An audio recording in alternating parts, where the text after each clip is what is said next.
What's going on, Godzirra Nation? This is Arghgodzirra. We are up to round 5 of the 2021 AFL competition, and it is the final week that you are eligible to get into my league before eligibility for prizes is cut off completely.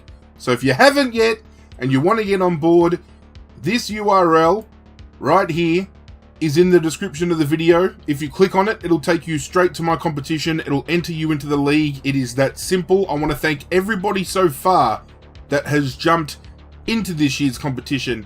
As you can see on the screen, 56 members this year. We have well and truly surpassed any competition I have done before in the past.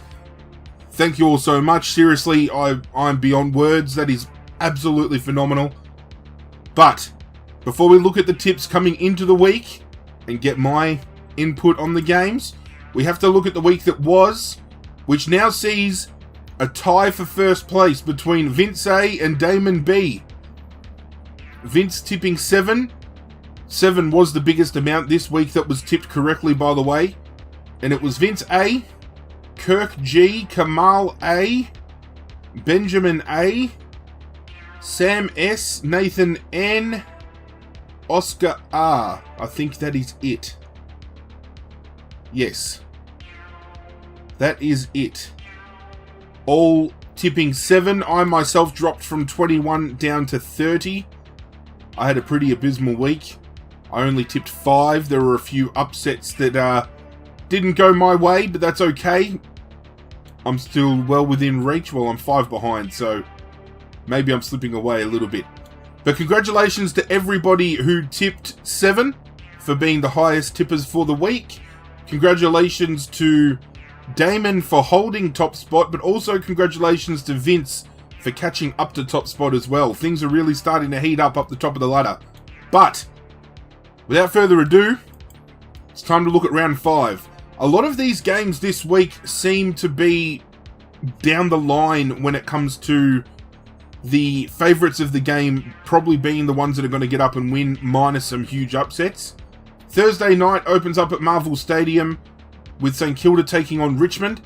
Richmond don't usually perform all that well at Marvel Stadium. St Kilda probably have the chocolates on us there the last few years.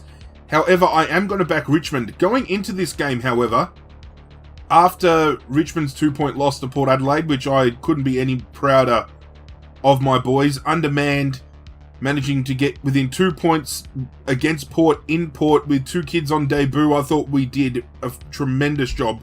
Very good game of football to watch. I thought after that game and seeing half-time of West Coast versus St Kilda that Richmond were going to walk all over St Kilda this week. I gave up watching the St Kilda West Coast game at half-time because I thought it was game over.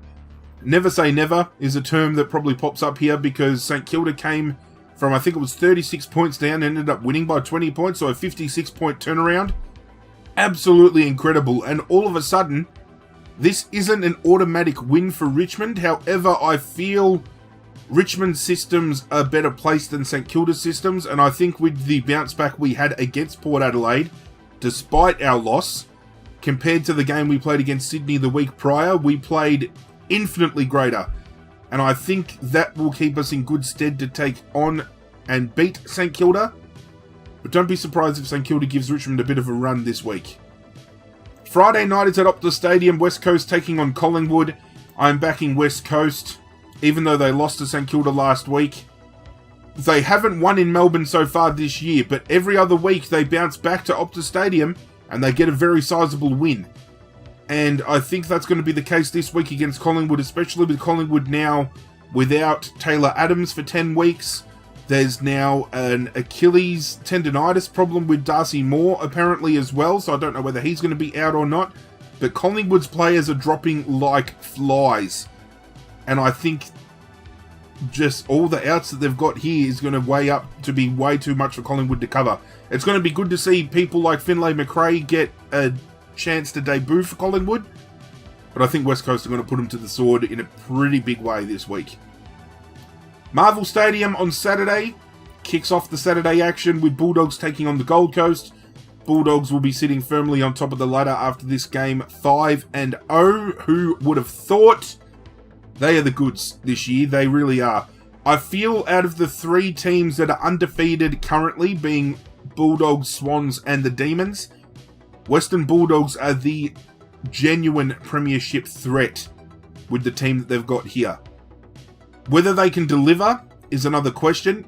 It's still early days, but there's no denying the football they've been playing has been pretty phenomenal, especially out of their midfield. So even without missing, Caleb Daniel this week, Caleb Daniel's not going to leave much of a dint, especially considering he didn't do much against Brisbane last weekend.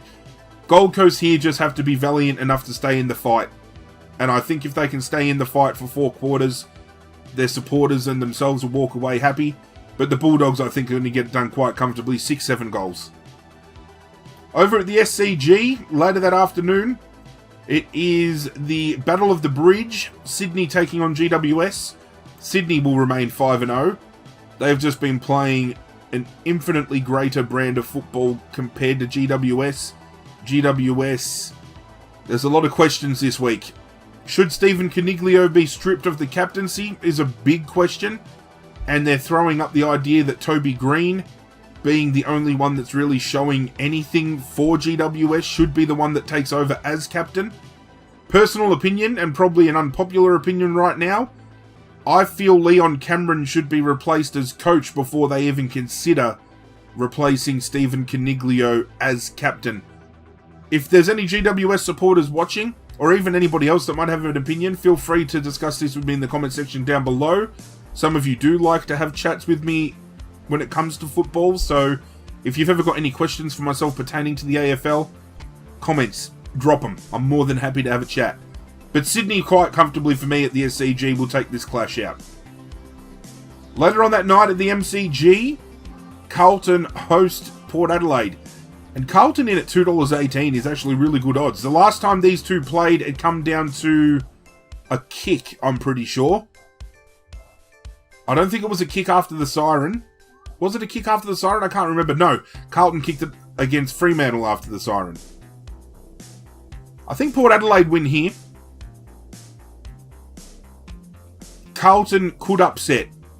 And if they can win 3 in a row, there will be a lot of belief coming out of the Blue Baggers. I just feel, on paper, and from what we've seen this year from both sides, Port Adelaide is primed as the better side. I've got to go with that. But I would not be surprised if Carlton give this a really hard shake. I'm even tempted to tip Carlton. I'm going to stick with Port Adelaide. But I know there's plenty of Blue Baggers watching that are hoping to get up, and I think you guys are a genuine chance. And Saturday rounds out at the Gabba with Brisbane taking on Essendon. Now, I don't know how Brisbane go to $1.29 against $3.64 here, because Essendon have been playing some pretty decent football. The last couple of weeks anyway. Let's just scrap the first couple of rounds. The last 2 rounds have been pretty good. I'm going to lock in Brisbane on the basis of they run the Gabba incredibly well. There's not many teams that do. Brisbane is one of them. Brisbane are fit. Essendon have a fair few players out, but the players they have brought in have been lifting, and the kids that they're playing have been lifting as well. Archie Perkins still, I think, needs to find his feet a little bit, but Nick Cox, last game, he showed a lot. This kid is over 200 centimetres tall, can pick up the ball full pace, can kick both sides of the body. He's incredibly thin, but if he bulked out, he's going to be an elite talent when he's older. I'm calling it now. But regardless of the kids being able to lift and players like Jake Stringer coming back into the team and having big input, I think the Brisbanes at the end of the day, I think the Brisbane Lions at the end of the day are going to be a bit too strong. Sunday sees 3 games go down, the first of which is at Adelaide Oval with Crows taking on Fremantle. I'm going to go Adelaide, which blows my prediction at the start of the year, which was Adelaide Crows to win the Wooden Spoon. I thought North Melbourne were better placed. How much of a fucking idiot am I? Crows against Fremantle here. This is another game I feel could go 50-50, because Fremantle could rock up and just do damage. Rory Sloane not in the middle this week against North, well, this week being just the week gone, so last week. Adelaide against North Melbourne. With North Melbourne being as close as they were at some points, I feel missing Rory Sloane in the midfield, especially when it came to clearances and the hard ball gets. Adelaide suffered a little bit because Rory Sloane's been that player that's been getting the ball out of the contest and banging it forward.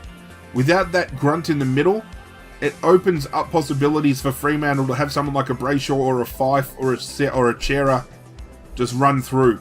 But I think Adelaide at the end of the day are going to be too strong. MCG sees Hawthorne taking on Melbourne. Again, heavy odds against Hawthorne. I don't know why. Melbourne to go 5-0.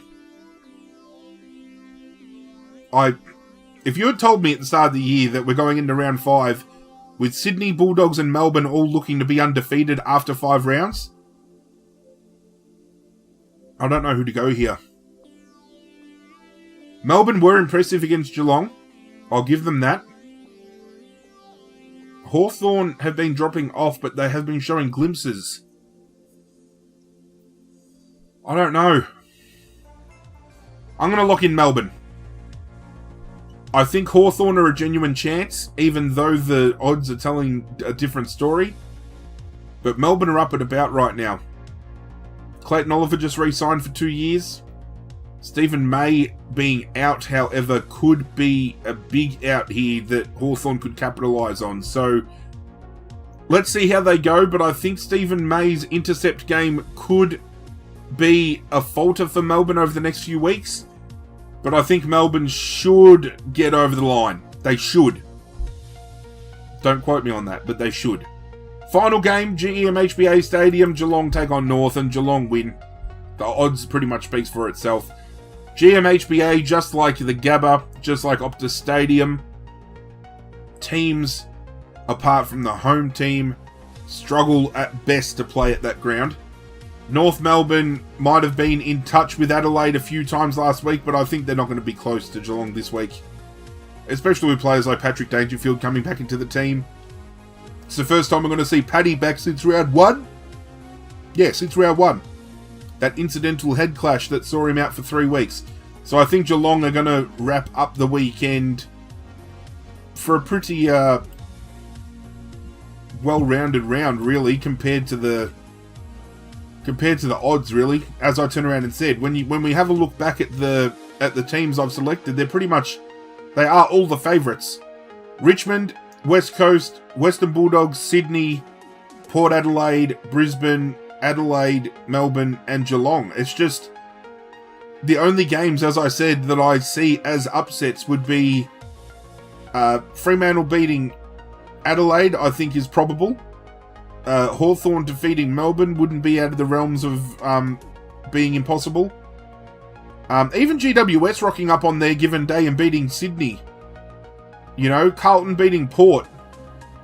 St Kilda getting up over Richmond. There are possibilities that could go down, but I think this week backing the favourites is a safe bet. I've got to do a certainty and an upset of the week like I always do. So my upset is North defeating Geelong in Geelong. And I know there's a lot of people that actually do want to see that go down. My certainty this week would have to be the Bulldogs over the Gold Coast. I know that's probably too easy a game to select, but you can't back against the Bulldogs right now with the form they're running with. But that's it for this week's tips, ladies and gentlemen. Thank you for joining me for another video. If you could do myself a favour and hit that like button down below, it does go a long way to supporting the channel, and I can't thank you guys enough for that support. As I said, final week to get involved with the competition, and if you already are involved and you haven't subscribed yet, make sure you have, because that's the only way you're going to be eligible for prizes at the end of the year. How do you subscribe? You hit that red subscribe button down below. It's free, it doesn't cost you anything, so why not? Social media links are down there as well if you want to follow me on Twitter, Facebook, Instagram, all that good stuff. I'm probably more active on Facebook and Twitter if that indicates anything to you guys at home. Hit that notification bell as well, so whenever something brand new goes down, you guys get a little ring-a-ding-ding to let you know what's what. But that's it from me, guys. I'm out of here. Good luck to your teams this weekend. And as always, I will catch you guys next time. Continue.